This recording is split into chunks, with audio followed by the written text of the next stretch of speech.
नमस्कार, news India देख रहे हैं आप। आपके साथ मैं हूं मीनाक्षी रजत। बुलेटिन में इस वक्त की सबसे बड़ी खबर आपको बता दें, महाराष्ट्र संकट से जुड़ी हुई है ये खबर। महाराष्ट्र संकट पर सुप्रीम कोर्ट में सुनवाई जारी है। महाराष्ट्र सियासी संकट, सुप्रीम कोर्ट ने कहा विधायकों की अयोग्यता से फ्लोर टेस्ट का क्या संबंध, हम तय करेंगे कि नोटिस वैध है या नहीं। शिंदे गुट ने बहुमत की बात कही है, स्पीकर को पत्र लिखकर बहुमत का दावा किया है। याचिकाकर्ताओं ने डिप्टी स्पीकर को अयोग्य बताया है। जिस तरीके से कल पूर्व मुख्यमंत्री मुलाकात करने के लिए पहुंचे हुए थे राज्यपाल से, और अब ऐसे में फ्लोर टेस्ट की मांग। वहीं उद्धव की ओर से अभिषेक मनु सिंघवी का बयान भी सामने आया है। आज हमें फ्लोर टेस्ट का पता चला, उनका कहना है। साथ ही उन्होंने कहा है कि सदस्यों के सत्यापन के बिना वोट कैसे हो सकता है, निर्वाचक मंडल की वैधता पर विचार करना होगा। एनसीपी विधायक कोरोना संक्रमित हैं तो अयोग्यता पर अभी फैसला नहीं। 21 जून से विधायक आयोग, गवर्नर ने कैबिनेट से सलाह नहीं ली। तो अभिषेक मनु सिंघवी ने ये सारी दलीलें पेश की हैं। आपको बता दें कि कल फ्लोर टेस्ट की मांग की गई है। फ्लोर टेस्ट कल होना है।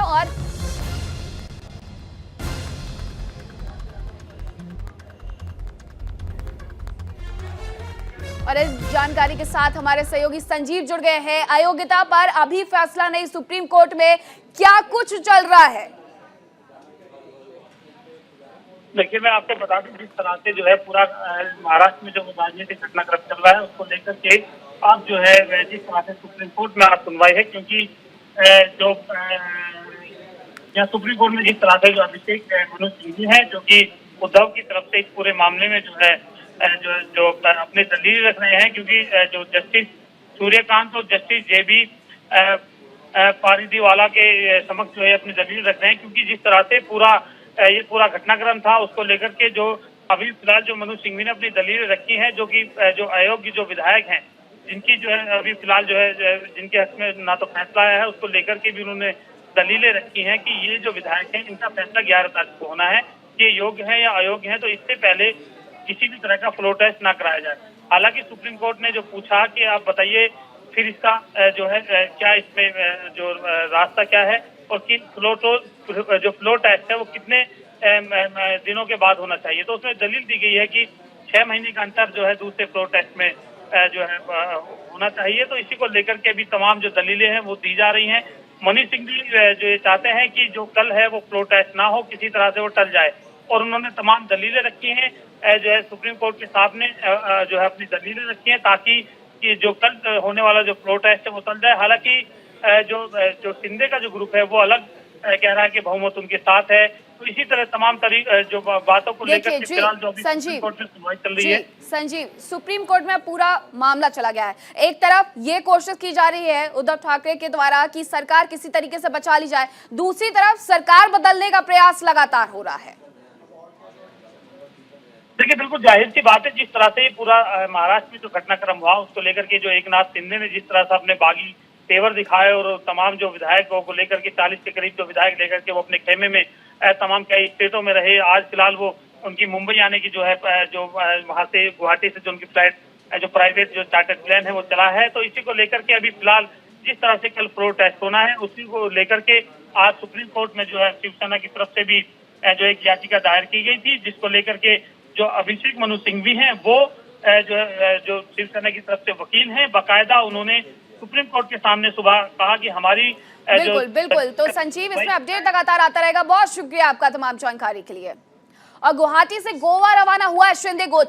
उन्होंने कहा एकनाथ शिंदे ने कि हम कल मुंबई पहुंचेंगे, फ्लोर टेस्ट में कल शामिल होंगे, हम बागी नहीं शिव सैनिक हैं, बाला साहेब के हिंदुत्व के विचार पर चलेंगे। तो एकनाथ शिंदे अब खुलकर मीडिया के सामने आने लगे। इसके पहले भी मीडिया से मुखातिब हुए थे, आज फिर से गोवा जाने से पहले एयरपोर्ट पर मीडिया से मुखातिब हुए हैं। सीधे तौर पर ये कहते हुए नजर आ रहे हैं कि हम बागी नहीं बल्कि शिव सैनिक हैं, फ्लोर टेस्ट में शामिल होने के लिए कल मुंबई जाएंगे। लगातार संजय राउत ये सवाल उठा रहे थे कि आखिरकार गुवाहाटी में बैठ करके बात कैसे होगी, ऐसे में आप मुंबई आइए, लेकिन मुंबई पहुंच जरूर रहे फ्लोर टेस्ट के लिए। हम शिवसेना है, हम बाला साहब ठाकरे जी की जो शिवसेना है, उनका जो एजेंडा है, उनकी जो आइडियोलॉजी है, उसको हम लोग आगे ले जा रहे हैं। एक हिंदुत्व की आइडियोलॉजी और डेवलपमेंट, ये राज्य की डेवलपमेंट के लिए हम लोग काम करेंगे, राज्य की प्रगति के लिए हम लोग काम करेंगे। और इस बीच एक और बड़ी खबर आपको बताते हैं, महाराष्ट्र से जुड़ी हुई है। उद्धव की कैबिनेट बैठक भी जारी है। उद्धव की कैबिनेट से 2 मंत्री बाहर निकले हैं। कैबिनेट बैठक से कांग्रेस के 2 मंत्री बाहर निकले हैं। वर्षा गायकवाड़ और साथ ही असलम शेख निकले हैं बाहर। औरंगाबाद का नाम संभाजीनगर करने के प्रस्ताव पर नाराज हुए हैं। तो दूसरी तरफ कैबिनेट बैठक भी यहां लगातार जारी है। कैबिनेट बैठक में कांग्रेस के 2 मंत्री भी बाहर निकलते हुए देखे जा सकते हैं। वर्षा गायकवाड़ भी इसमें शामिल है। और ये जो कैबिनेट बैठक चल रही है उसको लेकर के ये बताया जा रहा है कि औरंगाबाद का नाम संभाजी नगर करने को लेकर के गुस्से में वर्षा गायकवाड़, असलम शेख बाहर निकले हैं। औरंगाबाद का नाम बदलने के प्रस्ताव पर नाराजगी जाहिर करते हुए कांग्रेस के 2 विधायक इस कैबिनेट मीटिंग से बाहर आए हैं। तस्वीरें वर्षा गायकवाड़, असलम शेख की। कैबिनेट बैठक से कांग्रेस के 2 मंत्री बाहर निकले हैं। उद्धव सरकार की कैबिनेट से 2 मंत्री ये बाहर निकले हैं और ये कैबिनेट की मीटिंग चल रही थी। कांग्रेस नेता संजय निरुपम ने न्यूज इंडिया से कहा है कि सुप्रीम कोर्ट से लेकर राज्यपाल तक सारा बीजेपी का सुनियोजित कार्यक्रम है। कांग्रेस और एनसीपी शिवसेना के साथ खड़ी है। सुनिए। कांग्रेस के दिग्गज नेता संजय निरुपम जी हमारे साथ मौजूद हैं। सर, जिस तरह के हालात पूरे महाराष्ट्र में चले सियासी और उसके बाद राज्यपाल का ये कहना कि फ्लोर पर आए 30 तारीख को और बहुमत साबित करें, किस तरह से देखते हैं? देखिए, ये सब कुछ भारतीय जनता पार्टी का एक पूर्व नियोजित कार्यक्रम है। शिवसेना को तोड़ना, शिवसेना से बड़े पैमाने पर विधायकों को लेके पहले सूरत जाना, फिर गुवाहाटी जाना, उसका सुप्रीम कोर्ट में जाना। सुप्रीम कोर्ट का जो फैसला था वो भी एक पूर्व नियोजित कार्यक्रम जैसा दिख रहा है, उसी का हिस्सा दिख रहा है। और उसके बाद राज्यपाल जी का यह निर्देश देना कि विधानसभा का एक अधिवेशन बुलाया जाए और विश्वास मत प्रस्ताव पेश किया जाए, तो इसमें बहुत चौंकने की जरूरत नहीं है। ये सब वेल प्लान था और उस वेल प्लान प्रोग्राम के हिसाब से कल एक विधानसभा में सदन के पटल के ऊपर जो भी होगा वो देखा जाएगा। हाँ, कांग्रेस पार्टी ने शिवसेना को अपना पूरा साथ निभाने का वादा किया था और साथ निभाया। हमारी आदरणीय अध्यक्षा, मैंने सुना श्रीमती सोनिया गांधी जी ने भी उद्धव जी से बात की और एक चट्टान की तरह पूरे मुख्यमंत्री जी के साथ कांग्रेस पार्टी खड़ी रही। उधर एनसीपी भी अपने पूरे दलबल के साथ शिवसेना के साथ खड़ी है और मुख्यमंत्री जी का समर्थन हमारा जारी है। मतलब एक जो महागठबंधन है, महाविकास गठबंधन है, अघाड़ी है, उसमें कांग्रेस और एनसीपी ने कहीं से भी शिवसेना को धोखा देने जैसी कोई बात नहीं कि शिवसेना के साथ हम खड़े रहे हैं। हाँ, अब उनकी पार्टी के अंदर खुद मुख्यमंत्री जी अल्पमत में आते हुए दिख रहे हैं, ये एक सच है। न्यूज इंडिया के लिए कैमरा पर्सन मनीष के साथ अजय पीयूष शुक्ला, मुंबई।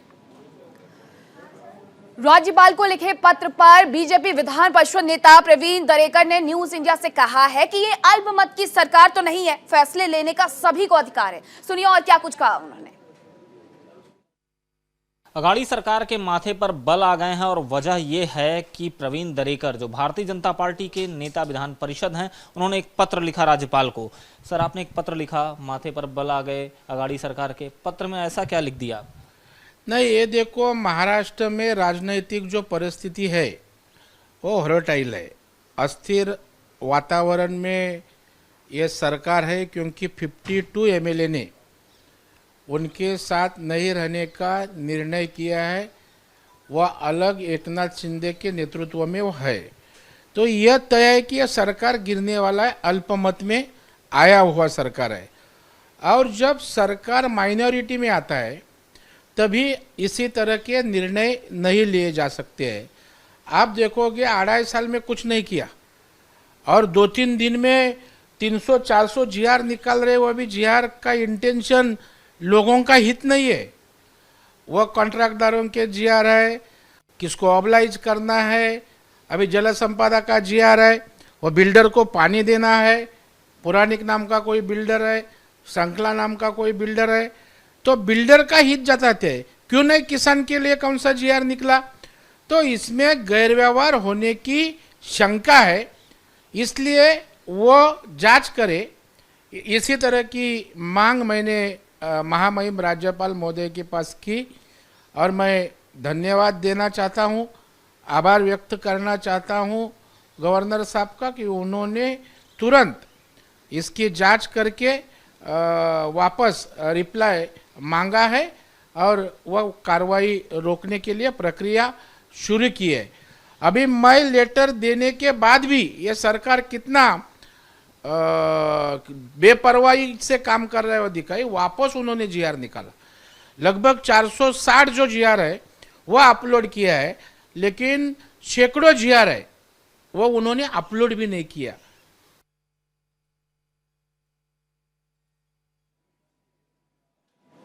और बड़ी खबर आपको बताते हैं, उद्धव कैबिनेट में कांग्रेस ने किया नाम बदलने की मांग। पुणे का नाम जिजाऊ नगर रखने की मांग की गई है। नवी मुंबई एयरपोर्ट का नाम दिनकर बालू पाटिल रखने की मांग की गई है। बड़ी खबर, जहां कैबिनेट की मीटिंग चल रही थी, ऐसे में पुणे का नाम जिजाऊ नगर रखने की मांग की गई है। नाम परिवर्तन को लेकर के यहां पर कांग्रेस ने मांग रखी है, साथ ही मुंबई एयरपोर्ट का नाम बदलने की भी यहां पर मांग की गई है। इतना ही नहीं, मुंबई एयरपोर्ट का नाम बदलने के साथ साथ पुणे का नाम बदलने की भी उद्धव कैबिनेट में कांग्रेस ने मांग की है। पुणे का नाम जिजाऊ नगर रखने की मांग यहां पर की गई है।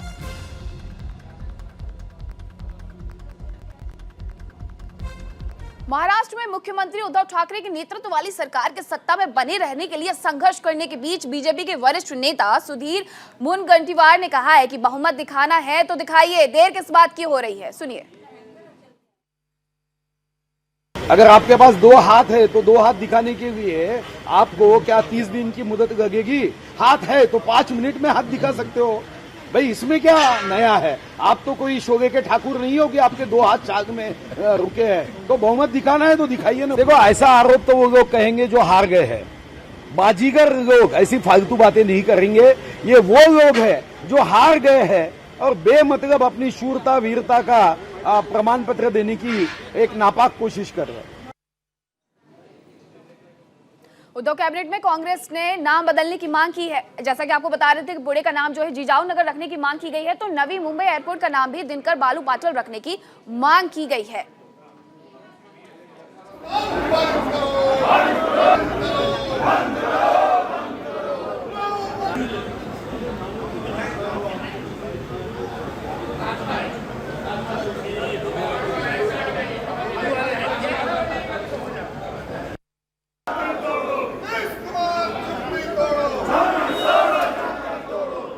बिहार विधानसभा के बाहर की ये तस्वीरें, जहां विपक्षी विधायकों ने अग्निपथ योजना के विरोध में धरना प्रदर्शन किया है। विपक्षी विधायकों ने स्पीकर चैंबर में धरना प्रदर्शन किया है, जिसकी ये तस्वीरें आप न्यूज इंडिया पर देख सकते हैं। स्पीकर चैंबर के बाहर ये धरना प्रदर्शन किया जा रहा है। अग्निपथ योजना को लेकर के ये बवाल, विपक्षी विधायकों का धरना प्रदर्शन।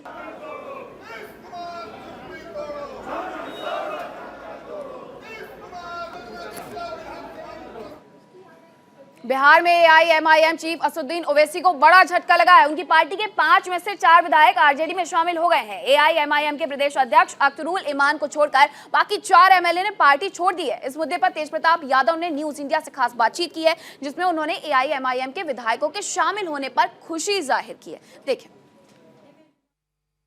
इस लेवल में जो कर रही है बीजेपी, उसे क्या लगता है, मतलब आप क्या समझते हैं, डेमोक्रेसी को किस तरह से आघात हुआ है?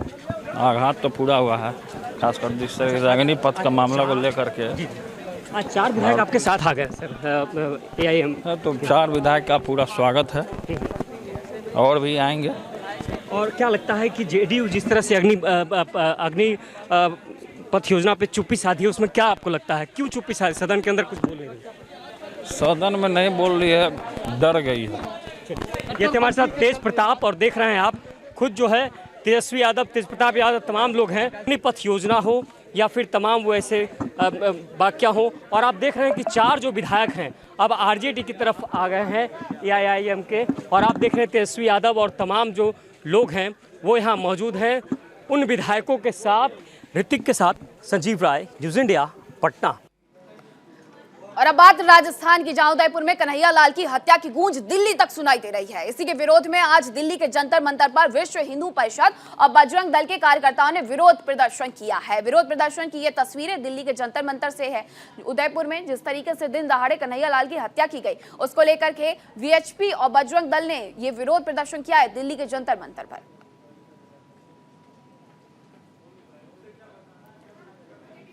उदयपुर की घटना पर पूरा देश गुस्सा है। नेता से लेकर आम जनता तक सभी इस घटना की निंदा कर रहे हैं। इसी बीच मलेशिया से जमीयत उलेमा-ए हिंद के अध्यक्ष मौलाना अरशद मदनी ने भी अपनी प्रतिक्रिया दी है। अरशद मदनी ने उदयपुर हत्याकांड की निंदा की और कहा कि ये घटना देश के कानून और इस्लाम के खिलाफ है। सुने। मैं राब्ता आलमी इस्लामी की कॉन्फ्रेंस में शिरकत करने के लिए मलेशिया आया हुआ हूँ।